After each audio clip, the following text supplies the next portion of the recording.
Welcome back again. It's Tony Robbins. I'm very excited about this session because one of the biggest challenges for people is everybody wants a better quality of life.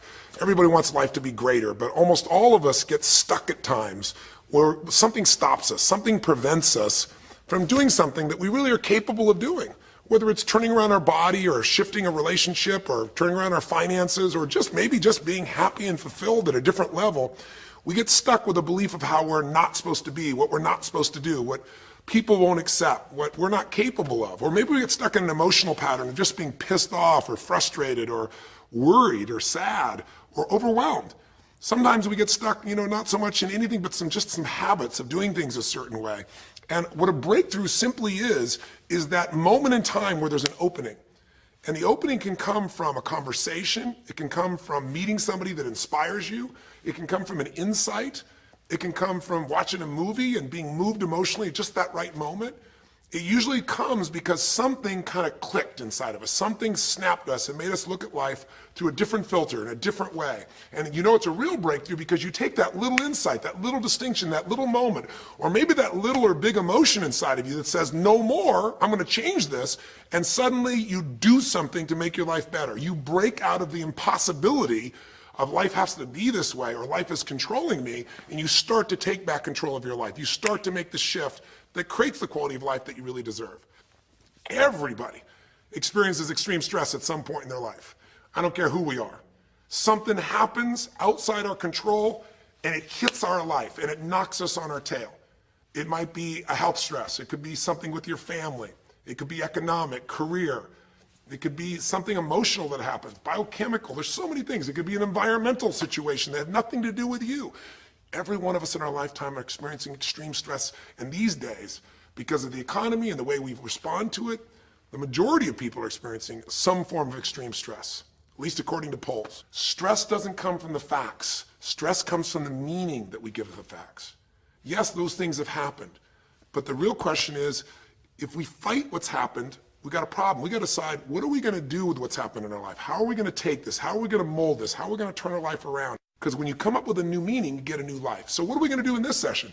Well, in this session, we're going to take a look at something from a different perspective. We're going to ask you this question. What is the single force that controls the quality of your life? If there was one gift our Creator has given us, or the universe, whatever you believe, what is it? What is the one power that you have right now in this moment that can change everything? You have it, I have it, we all have it. It's this one singular individual power that can change anything in our life, regardless of what's happened to us. And I know you know the answer. The answer is the power of choice. The one thing we have in this world is we can't control the events, but we can choose what to focus on, we can choose what things mean, and we can choose what to do. Those three choices, those three decisions really control our life. It's not so much the conditions of our life that control our destiny as much as the decisions of our life. Try for a second to think about something. Think about your life and just think about, are there a few decisions? If I were to ask you 2 decisions you've made in your life, that if you would have made a different decision, you would have had a totally different life. I mean, it may be, a life may have been better or may have been worse, I don't know, but you would have a different life. I'm not asking you to buy into the fact that you should have known the answers. I just want you to see the power of a decision. How is your life better today because of a decision you made years ago, not just negative ones? Think about it. Sometimes a little decision changes your whole life. Like you decide one day to go to a certain school, and you go to that school or to go eat someplace, and you bump into the person that becomes the love of your life. Or you meet someone, and you decide as a result of that you're going to become a photographer or a software engineer or a business person or a doctor, a dentist, whatever. They impacted you, but you made the decision, that's what I really want. That's what my life's going to be about. And that decision has affected so much of your life. What you do, how you live your life, how you spend your time, what you earn or don't earn, who you attract into your life, beliefs you have, all come from some of these little decisions. What you decide to eat from your dinner plate each night certainly determines your physical destiny, right? We all know that, at least to a certain extent. I know there's a certain amount that's genetics, but I'm talking about the stuff you and I can control. So decisions equal destiny. It's not our conditions, it's our decisions. So if we want a new life, if we want a new experience, we've got to make new choices. If you don't like the way your career is or your business is, change it. If you don't like your body, change it. You don't like your relationship, change you first, because if you change it, you'll bring you to the next one. Maybe it's time to change it too, but change yourself first. If you want to change anything in your life, you have the choice. So there is no right or wrong. I just want to make you aware in this breakthrough session that everything in our life changes the moment we make a decision. And I mean a real decision. A decision is when you cut off any other possibility and you commit to something with everything you've got and you take action. But the big decisions start with little decisions like, what am I going to focus on? Because whatever you focus on, you're going to feel. If you focus on all the things that have been done to you in your life, of course you're going to feel like hell. If you focus on all the amazing coincidences that have happened, things that maybe they were guided, maybe not, but things happen, and because of that, you met this person that's your best friend, your husband, your wife, or because of that, you have this ability, or because you were there that day, God, you missed an accident. I don't know what it is, but whatever you focus on, you're going to feel. If you focus on people don't care, and you'll look for reasons why they don't care, and evidence they don't care, you'll find it everywhere. If you look for evidence that people are really good people inside, that at some level we all care about each other, you'll find it. Seek and you shall find.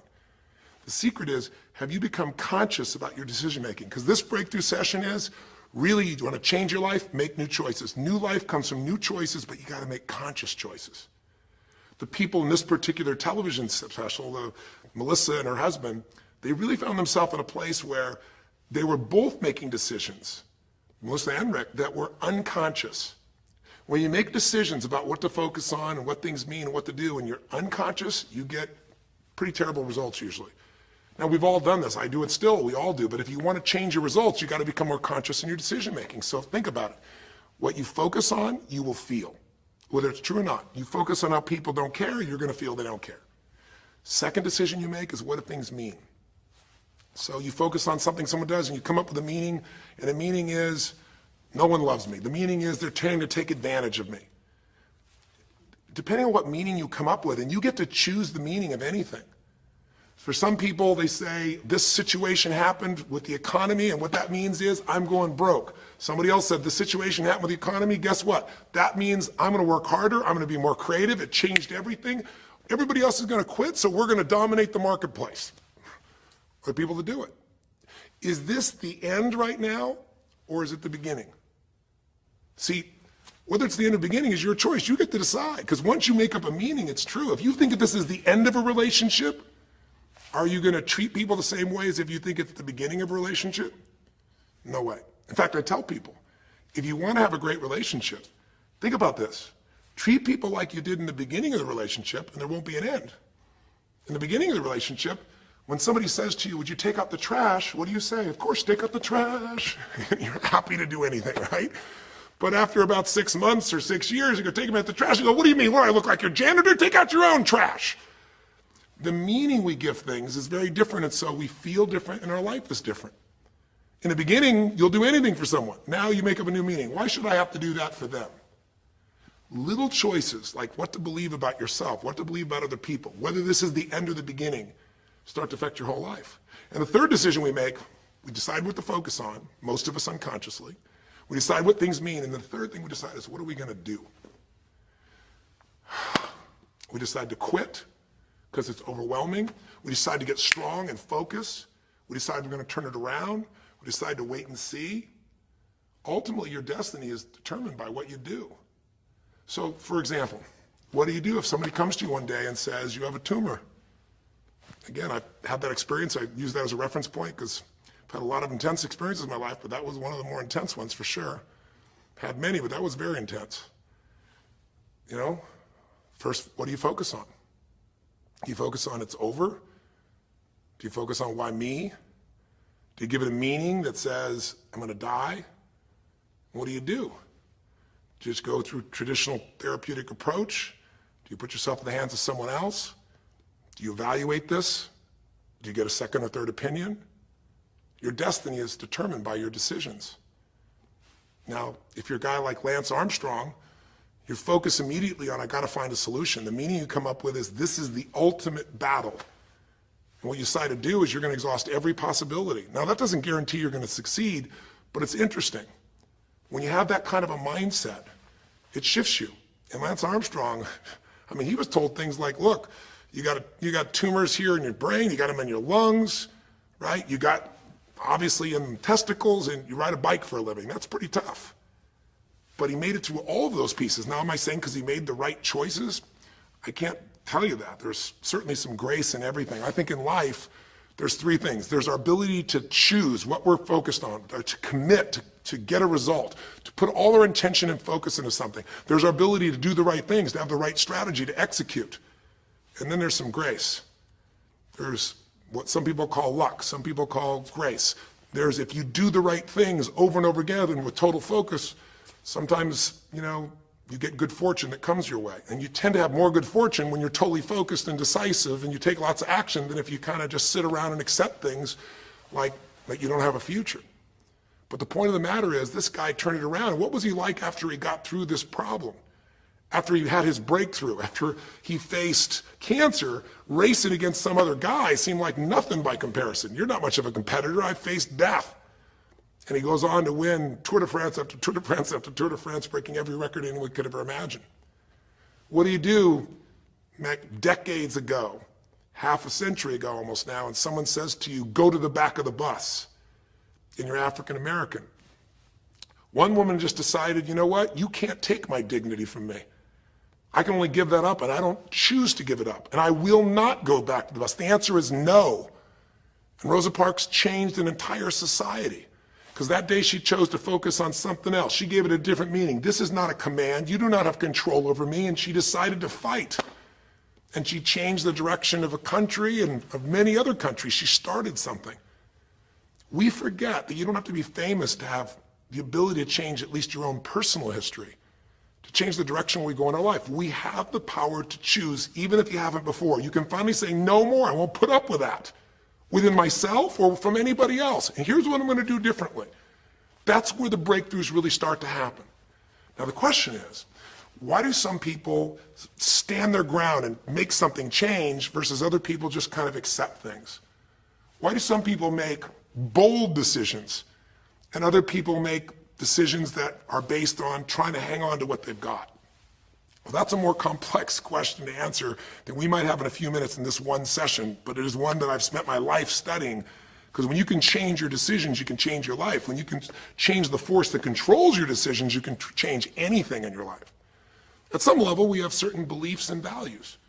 But if I was going to make it simple, I'd say there's two things that determine your choices. The first thing is the state of mind and emotion you're in at that moment. Think about it. Have you ever snapped at somebody and had nothing to do with them? It was just the state you're in, right? You were frustrated, you were pissed off about something, and in that state of mind, whatever they said got interpreted through that state, and you made up a meaning like they were an irritant or they were interrupting you. They weren't. You probably felt bad afterwards. When we get in the wrong state, we make the wrong decisions. When you get in a strong, empowering state, you'll make a better decision. Learning how to direct your state is a big part of what my work is with people, and it's a big part of what I do in my seminars. But the other thing that affects your decisions would be what I would call your story or your blueprint. We all have kind of a story about how our life is supposed to be. It comes from a set of life experiences, interpretations. Some people think life is all about getting theirs. Some people think life is about growing and contributing. Some people think life is about making judgments. Some people think life is about saving other people's lives. Some people think life is about being successful. Some people think God is the basis of everything, and the way to know God is to go through life in a very specific way with a set of rules, and they follow it. And that's what they believe. Whatever your story is, whatever your blueprint is just another way of saying whatever you believe is how your life is supposed to be, at some level, we either follow that blueprint or we fight it. If we follow it or we fight it, we're going to find that we're going to bump into things in life where life isn't always the same as we expect it to be or think it should be. And that's where we start to experience stress. So in this session of Breakthrough, when you watched this story and you saw Melissa, you saw the conflict between what she desired most and what she feared most. I really believe life is the dance between what you desire most and fear most. That's where you find where we live our life. The dance between what you want most and what you fear most. That's where all that energy is in life. So what does she want? She wants to be famous. She wants to be able to sing and have everyone hear her voice and be able to touch everyone. She wants to contribute. She wants to share her gift. And she definitely wants to be famous and successful. She needs to be closer to her children. And one of the big challenges in life is oftentimes what we want and what we need are two different things. She has 5 boys.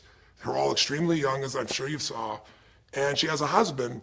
And while they're all supportive of her going on this journey, somewhere along the line, she lost that connection to what was most important. Now, is she a bad person to make bad decisions? No, good people make bad decisions when they get in lousy states, when our ego gets involved, or when we start believing our story. And here was the story she had. Being a mom's important, but the bigger gift God gave me is my singing voice. And once we get seduced into a particular story and we start to believe it, it takes a hold of our life and it controls all of our choices. And then pretty soon, bad choice on top of bad choice on top of bad choice starts to affect our life. Can you relate? How many times you've made some choices that you wish like hell you would have made a different decision back then, or that no one ever knows the stupid decisions you made? I know I can relate to that. So what I want to talk to you about today for this brief little session is how to break through a crisis. Crises happen, whatever type of crises you go through in your life, and I know you've had many, when we make some choices unconsciously and we get consequences. And we make them unconsciously because we're trying to get what we want. We don't really know what we value most. We don't know what we need. And we find ourselves waking up one day and going, why is my life this way? It's kind of like life is always calling to us to constantly grow and improve. You know, if you're going to look at what's going to make life work, it's really simple. What makes people happy is progress. We're happy when we're progressing. If you're overweight, but you leave today and you say, you know what, this breakthrough thing, what I got out of today for me more than anything else is, I've been stuck waiting for some magical diet, some magical exercise plan, some magical time in the future when we have more time. There is no more time. I don't need to wait for that. I'm just going to make a decision today to get started. I don't need to go out there and go interview 20 trainers and get online. I don't need somebody to give me a perfect plan. I need just to pick up my shoes and start walking. I need to just get somebody behind me who just goes, run! I don't need to wait for perfection. I'm going to do something right now. I choose to get fit. I choose to walk. I choose to run. I choose to go join a club. I'm doing it now. A breakthrough happens the moment you make a new choice. And you don't have to wait. You can just get yourself in a new state. Maybe this tape will get you doing. Or you just have to have a new thought that says, you know what? I made choices in the past. I'm overweight because I chose to eat this and this. I'm not going to eat it anymore. I'm changing now. You can change your whole life real fast with just a few choices. But if you don't make the right choices, eventually you're going to face a crisis. Crisis is when you made so many poor choices that sooner or later life shows up, and instead of asking gently for you to change and improve, to grow, to make progress, to be happy, life, when it's a crisis, now demands change.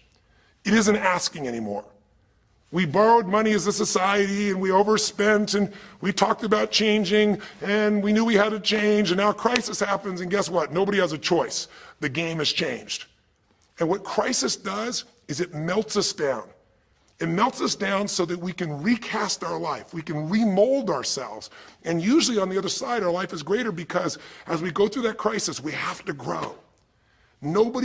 Everybody wants change. Nobody wants to do it. Everybody, I should say, wants progress, but nobody wants to change. Everybody wants their life better, but nobody wants to do the push-ups, the running, have the economic or emotional discipline to make it happen. But if you're watching this right now and you're still with me, some part of you wants more. And I'm saying to you, choose it. And the way you're going to choose it is really simple. If you're in that crisis, what keeps you in the crisis is probably because you're being reinforced. Most people, they overeat, or they smoke, or they drink, or they yell at people. They keep doing it because they're rewarded. Whatever gets rewarded gets reinforced. Whatever habit or behavior is reinforced becomes a habit, and then pretty soon, do it long enough, it becomes part of your personality, and pretty soon you think it's who you are, and you just keep living that way.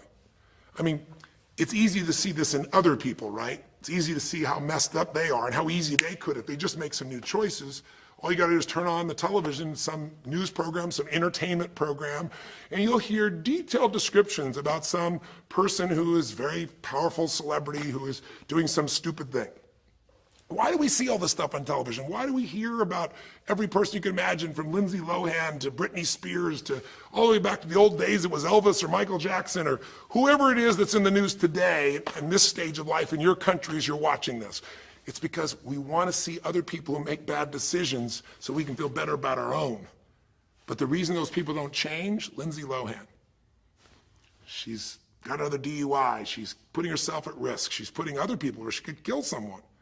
If she goes to jail, it's supposed to be 90 days. But here's the consequence. It goes to 2 weeks. And before she even gets out of the jail, she makes a deal for an interview and gets paid $1 million when she gets out for the interview. What do you think the chances of her changing when her bad behavior gets her $1 million, and I don't know if she even makes that for that much time of acting at this stage? What do you think the chances are when people around her say it's not your fault, it's not fair, they treat you unfairly? As long as we have the decision that we're not responsible, it's not our fault, we can't change anything. We have no power. So I don't know by the time you watch this if Lindsay will have changed, but if she did, it'll be because the enablers are gone, she's taken responsibility, and she's found something she values more than attention and money for bad behavior. Now, it's easy to look at that with her, but what about you and I? Where are you and I addicted to our problems? Where are you and I reinforced? So many people, when they have a big problem, listen, if things are going well, you say, oh, it's going so great. Your friends go, well, that's great. And after a while, they go, well, easy for you. But if you got a problem, people go, hey, I understand, and they connect with you. Where do we get addicted to our problems? If you want to make a new choice, if you want to make a new decision today, if you want to have a breakthrough in some area of your life, you got to give up the story that it's not your fault, and you got to give up the attention and the love and the connection and the commiserating that comes with it with other human beings. Here's how you change. 5 simple, quick steps, and then I'm going to give you a little tool that if you want to, you can go online and really make a change with. If you're going to change your life, step 1, I don't care if something has happened to you. You know, somebody has spilled oil all over where you fish. It's horrific. It's disgusting how they've dealt with it, but it's happened and you got to deal with it. Something's happened. Someone in your family's been injured. You've lost your job. I don't care what the problem is. If you're in a crisis, step number 1, see it as it is, but don't see it worse than it is. Now, what do I mean by that? I don't mean be Mr. or Miss Positive Thinking. By now, if you spend any time with me, you know I'm not about that. I'm not here to tell you, go to that garden and chant, there's no weeds, there's no weeds, there's no weeds. Doing affirmations is not going to change your life. You got to go see where the weeds are and pull them out. My point is simple. You got to see what the problem is, but you can't make it so horrific that you just give up. Today, this is the first generation in almost 100 years of Americans who now believe, the majority of Americans now believe, that the quality of life for themselves and their kids in the future is going to be worse than the past. They have, in other words, nothing to look forward to. 63% of the US as of today.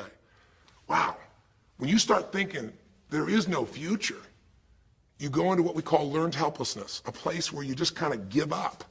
And if you get to that place of giving up, then you have no power over your life. That's when people get depressed. That's when people do crazy, stupid things. That's when people want to turn to drugs or alcohol or sometimes suicide or just total frustration and anger, and their life starts to do the opposite of a breakthrough. It becomes completely stuck and in pain or in ongoing suffering. If you and I are going to break out of that, we got to see it as it is. We're not here to be positive thinking people. You got to see what's really going on. But if you're overweight, you can't say to yourself, well, I'm big boned. That's not why you're overweight. You're overweight because you don't work out, you eat certain things, you eat Cheetos all day long, watching TV. I don't know what it is you do, but I know it's not just because you're big boned. You don't want to make it so it's outside your control or you can't change it. So see it as it is, but don't see it worse than it is so that you have no reason to try. Does that make sense? That's the first step. Step 2, get to the real truth and deal with it. Don't just see it as it is and not worse than it is. Don't just like balance it, but now get to the truth. I mean, listen, if the truth is you've been trying to get a job for 2 years and you truly have worked every day in a particular industry, and the number of jobs in that industry have shrunk down, and you really aren't getting that job, then you might have to look at the truth. The truth is you might have to retool. You might have to say, gosh, you know, the industry I'm in is gone. I mean, gross, simplistic example, but for years, vinyl records were around for 85 years. And it was a gigantic industry. And things came and went. During the vinyl record time, what happened? Well, remember those 8-track tapes? Are you ancient enough to remember those things? Maybe you know somebody remembers those things. These big boxes, you push them in and out. Yeah, 8-tracks came and went, vinyl records were still here. And then cassette tapes came, right? And cassette tapes were smaller and more compact and more convenient and more seemingly indestructible. And they came over here and vinyl records were still selling like crazy. If you had a job in vinyl records, you kept it. But then a little thing came along called the CD. And when that happened, Almost overnight, you saw an entire industry that's been around almost a century was gone. If you were the guy that worked in the vinyl record factory and knew everything about it, it was the second generation, didn't matter. It was over. And now we laugh about a CD, right? Because everything in this digital world you can have instantly. Who wants to put on a CD? Pretty rare, still available. In vinyl records, maybe there's a small market of people that are collectors, but it's gone. My point is, if you're in the vinyl record business, you got to tell yourself the truth. You got to see it as it is, not worse than it is, but you also got to get the truth and deal with it. You got to deal with the cards you're dealt. You're going to have to retool. You're going to have to change something. You might have to move. If you live in the Gulf, and I don't support anything that's happened there, who could? It's unconscionable what's happened with BP. But if you live in the Gulf and you're a third generation fisherman, and you fish for oysters and they're dead, you better get to the truth. Are they going to be dead for 2 years or 10 or 20 to the best of your ability? And you might say, well, I can't do anything else. I can't. I'm a third generation. This is all I know. Yes, you can. Get to the truth and deal with it. Deal with the card you're dealt with. You got to deal with it, sure, I'm sure legally, but in the meantime, you got to take care of your family. I'm not saying this off the cuff easy because I've been in those situations where it's impossible, it's unjust, it's wrong, but I still got to deal with it just like you. Am I making sense? It's like, you might say, I've lived here my life. You might have to move. You might have to fish someplace else. You might have to, I know you still got to deal with all the consequences, but you got to take back control of your life. There are unjust things that happen, but you got to take control. Easy for me to say, I'm not sitting in your shoes. I get that. But who hasn't experienced some form of injustice someplace? Who's not dealt with something unfair? Who's not dealt with something that wasn't meant to be unfair, but it affected your entire life, your career, your finances, whatever? You got to tell yourself the truth, and you got to get to those dealing with the reality right now. The longer you wait, the longer the crisis will be. If you're having an economic crisis, got to deal with it. Got to downsize, right size, do whatever it takes. And I say, okay, Tony, well, so far you're telling me don't allow myself to make it so bad I don't try, see it as is, but don't make it worse than it is. And you're telling me get to the truth and deal with it. Well, that's nice, but how do I do that? Maybe the third step, more than just getting the role model, maybe to be more specific, is get a vision first. Get a vision and get strong. That's what I think your third step should be. You first tell yourself the truth. Yes, see it as it is, not worse than it is. Tell yourself the truth and deal with it. But the way to deal with it is say, what am I going to go for? There's got to be a compelling future. I got to come up with a vision for my life or a vision for my relationship. I've had terrible relationships, nothing's worked. Tell yourself the truth. I've made poor choices, or I've told myself stories and gave myself excuses, or I've not had the courage, whatever it is. Get to the truth, and then get yourself a vision for what you do want. Because you have to have something you're going to move towards. Does that make sense? Without a vision, people perish. It says in a very good book called The Good Book. And I know there are many good books, but that's a good one to take a look at. We need something to go for. We can deal with any problem today as long as there's something that we can look for in the future that we can strive for. It'll give us the emotional and psychological fuel, the juice, to keep moving forward. So you got to come up with a vision, and a way to do that, we'll call that step 4. Get a role model. You might get the vision from a role model. You might get the vision just from coming up with a new idea. But in order to figure out how to go from where you are to where you want to be, to close the gap from where you are to where you want to be, it's best to learn by other people's experience whenever you can. So get a role model, get their strategy, and go to work. Get into action. So I'll give you an example. Years ago, when I was first starting to try to figure out how to build myself financially, I grew up at a time when, just as I was starting to do well, this big recession happened. And I remember I was like 29, 30 years old, I think, and maybe 31, and I was doing okay, and then all of a sudden there were all these business challenges because we went through this severe recession back in those days. And I remember at the time everybody was downsizing and freaking out, and I thought, you know what? I don't want to just settle for this. I want to find a way to do well. Who's done well in really tough times? And so I started doing my homework. And in those days, you didn't go out and use the internet the way you do today. You couldn't access all that information. We actually went to libraries and did research in traditional ways. I'm ancient enough to remember those days. And I started hearing about this man named Sir John Templeton. Very famous man. He's a man who became a multi-billionaire as an investor. He started with nothing.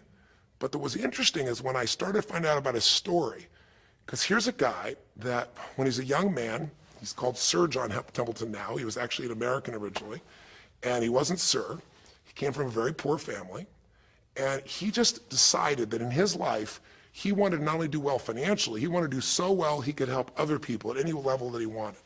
And today, by the way, he's passed, but before he did, he created the Templeton Fund, and he also created a fund that now delivers money, gives money each year at the Templeton Prize to people that do good spiritual works, and it's larger than the Nobel Prize, and it continues to go on. But the guy started with nothing, and here's how he did it. Listen to me now. The reason I look for him as a role model is because he made all his money in the worst of times.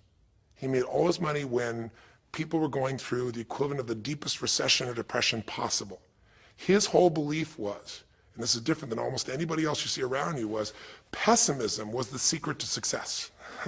That what he wanted to do was make money when people were most pessimistic. Because when people are optimistic, they want you to pay for their house a huge sum of money. But as they start getting more and more pessimistic, where pretty soon they think they can never, the house is the worst thing to have, they'll virtually give you the house. They'll virtually give you the business. And so he made all his money starting in World War II. When the war broke out, when Hitler invaded over in Europe, he took all the money he had and borrowed a total money of $10,000, a total amount. He bought with $10,000 every stock on the New York Stock Exchange that was $1 or less that he thought might be useful, including some companies that looked like they're going to be bankrupt. But he did it when people were the most pessimistic. Because if you recall, it looked like Hitler was going to take over. It didn't look like we were all going to be the winners. It looked like Hitler was going to dominate. And when people were that scared, they would give up anything they had just to get a little bit back. And so he bought all the stock that eventually made him a multi-billionaire. He became a billionaire because after things changed, after the war, just 5 years later, and the economy started to surge, everything changed for him. Where do you think he invested next after World War II? Where was a country that was pummeled, that was down, the factories were basically turned into mud? Japan. You could buy things for pennies in Japan that would have cost you hundreds of thousands of dollars before, and he did. When everyone was most pessimistic, he went and did well. And then he sold when the 80s surged and when everybody thought Japan was the greatest country on earth and had the biggest businesses. He sold and made his maximum profit when people were overly optimistic. He did the same thing down in South America when inflation went crazy. This man spent his entire life basically having a strategy of how to succeed when everybody else was scared. I tell you that because he's a role model. What he did, how he did it, it's all in writing, it's crystal clear. You could do the same. But you won't be able to do it when you're telling yourself the sky is falling and it's over. When you see it worse than it is, you'll just give up. You won't do it if you don't tell yourself the truth is, you know what, this system isn't working. I got to do something. I got to change my finances. I got to change my job. I got to reach. If you don't tell yourself the truth and deal with the truth, the real truth, nothing's going to happen. You won't ever even think about a guy like John Templeton if you don't have a vision that says, I don't care how the environment is, I'm going to find a way to do well. And you won't do well unless you get a strategy based on a role model who's really done it. My whole thing is this. If anybody has something you want, they aren't lucky. They did something. If you model them, if you take similar steps, you can produce a similar result. Make sense? And then finally, the fifth step, look, if you're in a situation where you see it as is, but not worse than it is, if you've told yourself the truth and you dealt the cards you're dealt with and just decided you're going to change it and you're willing to do what's necessary, if you put yourself in a place where you got a new vision and you've gotten yourself strong, if you got a role model and you got some strategy and you got yourself into action, step 5 is give much more than you expect to receive. Simple as that sounds, if you find a way to meet people's needs in business, in an intimate relationship, meeting your kids' needs, anybody's needs, the whole game changes. What happened here when all of a sudden, Melissa finds herself coming home and all of a sudden she finds out that while she's gone, her kids now don't want to talk to her, her boys, her husband has had an affair. Well, none of that could change if she would have just said, you know what? My whole life is over, I'm done. And oh, by the way, I've just lost my career too because while I'm busy trying to deal with my family, I didn't finish the record, so I lose my record deal. And oh, by the way, we don't have any financial stability, now we're losing our house.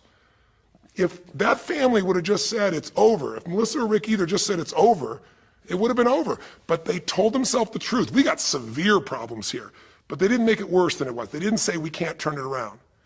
And then they got to the truth of the infidelity, the truth of her addiction to going after fame instead of being a mom, the truth that neither one of them had been really competent at parents and had not given the energy to the kids that they deserved. The truth will set you free, but first it'll piss you off.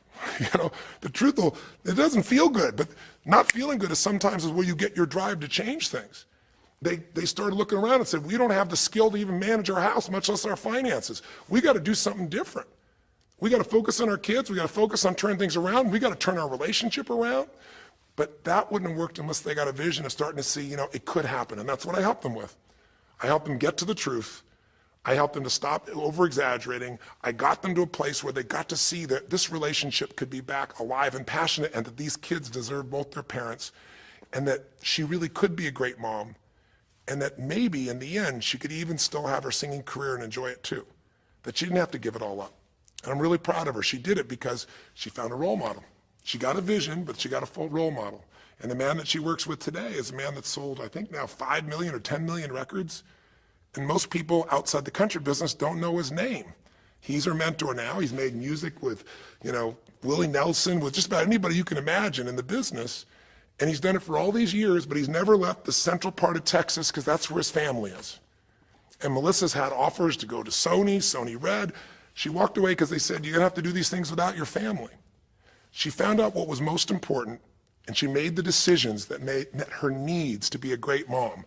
When you fight life and go, I should be a singer and not a mom, and you got 5 kids, you got a problem. When you fight life and say, the economy should be different, you're gonna be stressed.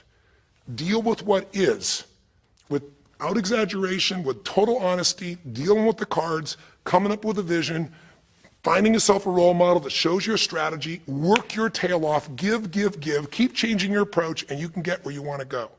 Make sense? Now that might sound like a lot. So to get you started, here's what I'd like you to do for this session. Start out, if you want, by taking a big crisis or problem you have and going through these steps, saying, okay, what's really true? And let me exaggerate, let me stop the exaggeration. Let me not make it worse than it is. Just let's define what's true. Let's stop the story, just here's what it is. We got this much financial challenge. We got this physical challenge, whatever it is. And then you go to step 2. All right, let's find out the truth. Let's get the details. Let's get the details and figure out what we're gonna do. And then here's where we're gonna go. This is where we're gonna eventually get to. It might take us longer to get where we wanna go, but we're gonna get here. Who's done it that we can model, that we can follow the steps in, who can coach us? And let's just work our tail off and change every day. But to give you a quick jump, sometimes when you're in the middle of crisis or crises, multiple crises, lots of things going on simultaneously, it feels a bit overwhelming. So, and you might not know a role model. You might say, Tony, I don't know who. Well, not hard on the internet these days to find role models, or come to an event. I can promise you we can show you plenty of role models. This is what I do for a living. But what you can do right away is you can model yourself. Think about it. Almost everyone alive has been through more than one tough time, crisis or multi-crises, where you're having a problem financially and you're having a problem with your family and you're having a health problem all simultaneously. Those are the intense ones, right? But if you're standing still today, most of us have found a way to get through it. And if you don't, you know someone who went through a tough time, a grandmother, an aunt, an uncle, somebody. The greatest way to make that change happen, when you break out of break through, you break out of a problem, you break out of a crisis, is model yourself. So we have 5 questions when you click on this link. And you can do it by video, so you can see yourself, and you can share it with other people, or you can type in the answer. I'll tell you in advance what they are, and then when I'm done here, I want you to do it right away if you would. The first question is, what's been one of the toughest times in your life? What's been one of the toughest times in your life that you did get through? Maybe it was a financial situation. Maybe it was a career situation. Again, maybe it was an intimate relationship where you were crushed. You thought you could never make it through all the pain you went through there. Maybe it was a physical challenge, a health challenge. Maybe it was a lack of confidence or ability. I don't know what it was, but what was a just incredibly tough time that you did make it through? And you're just gonna jot it down. Or you can do it in the video and just tell us, because you're not only gonna get this answer, but we're gonna create a community of people who will be role models, people that have been through hell and back, saying, here's where I was, here's what I got through, here's what shifted my life, here's what you can do. And we're creating this community as our gift to you, so that this isn't just a discussion that's one way. I want to do is start a conversation with you where we can help each other. So that first question is, what's a crisis? What's a challenge? What's a tough situation you eventually made through, but it really was difficult for you? Second question, you go back and you think about that situation. What pulled you through? What pulled you through that situation? What did you learn? What distinction? Or did you get a strategy? Or was it a belief? Or did you meet someone who helped you? Or was it just somehow you clicked into your faith and you kicked yourself into gear? What pulled you through those tough times? Was it a person? Was it a place? Was it an idea? Was it a distinction? Was it a belief? What was it? Share it with us. Type it down or tell us from your heart what it really was. Third question is just real quick. It's just for contrast.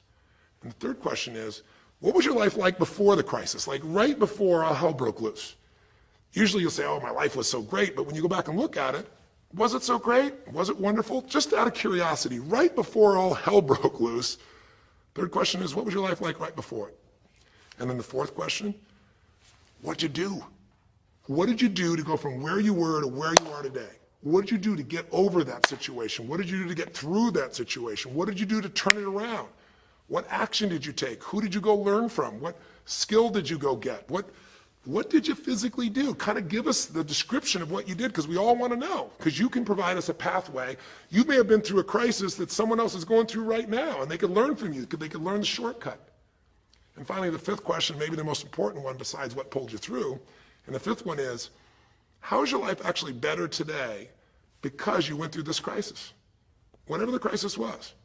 How are you stronger? Or are you more compassionate because you felt that suffering? You don't want anybody else to feel it. Or are you more hopeful because you know you made it through that so you can make it through other things? Or are you in a situation where you've got a skill today that you didn't have and wouldn't have had if it wasn't for that situation that made you have to grow? Or are you just happier today because you have a contrast of what life could be like, and so now you appreciate the simple moments?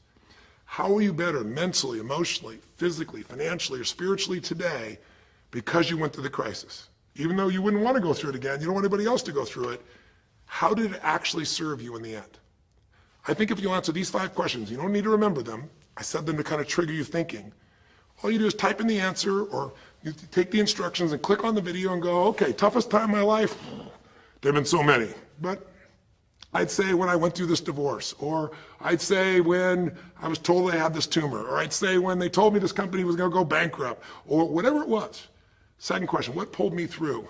God, I don't know, I guess a combination of things. One was this belief that somehow everything in life happens for a reason and a purpose.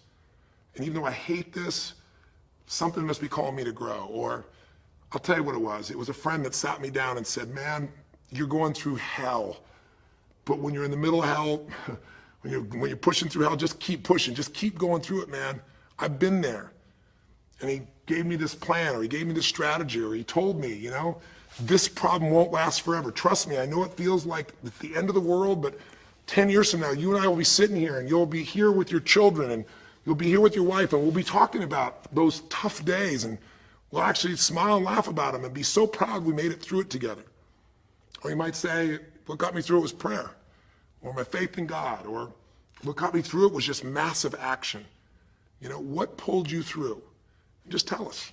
We all want to hear, we all need to know. And there's lots of ways to get through hell, isn't there? There's lots of ways to get through a crisis. There's so many ways. That's what I want people to get. So when you're done with this on the website, you will give in something, because the community is not just a place you go get stuff, right? It's a place you give. And the more, you know, authentic you can be and honest from your heart, the more other people will see and be touched. You know, what was it like before? Oh my God, I was on top of the mountain. You know, what did you do? Here's what I did. You know, I told myself the truth. I went and got this new education. I went and started talking to people each day. Whatever you did. How's your life better today? There's a phrase, you know, be humble or be humbled. You know, I have a different level of humility because I know, you know, that as good as I may think I may be, that situation reminded me that life is not just about me, it's about we. Or, gosh, because of that, I love my wife so much because we made it through that situation together. Or because of that, man, I'm so much stronger financially. I'm on top of things. I don't let anybody spend. Whatever it is, tell us how your life's better. Okay? I don't know how long the session was. Again, there's no script here, baby. I just want to work with you heart to heart to say one thing. If you want to break through, you have to make new decisions. New choices create a new life. The only thing stopping you is some limiting belief, some belief about how life should be different or you should be different. Deal with life the way it is. Tell yourself the absolute truth. Don't make it worse than it is. Tell yourself the truth. Deal with it. Get a vision. Get strong. Get a strategy. Get a role model with a strategy and get into action, and then put your focus on taking action every day. Giving, giving, giving. Change your approach. You will get there. Go to the Power of Crisis right now. Click in. Give us your message and the answers to 5 and look at other people. You'll find people have been through things you can't imagine. A woman talking about how one day she was home and a man came in, and to try and save her children from being hurt, she had to let him rape her right in front of her kids. And when her husband found out, he came home, he was so upset he left her. And then she developed cancer. I mean, you'll see some stories here that'll blow your mind. And today she's the most happy, incredible woman, and she's helping other people who have cancer to get through it. She's healthy and strong. Her kids are strong. We need those kinds of role models. So whether your story is little or big, there is no little or big. We all need a pathway of power, and this will be a gift to yourself because it will activate your resources, and it'll be a gift to other people as well. So that's our session. The power of decision, the power of choice, how to face a crisis and turn around. It may not sound like rocket science. It's not. It's just called the truth. And the truth will set you free, as they say. So live strong and live with passion.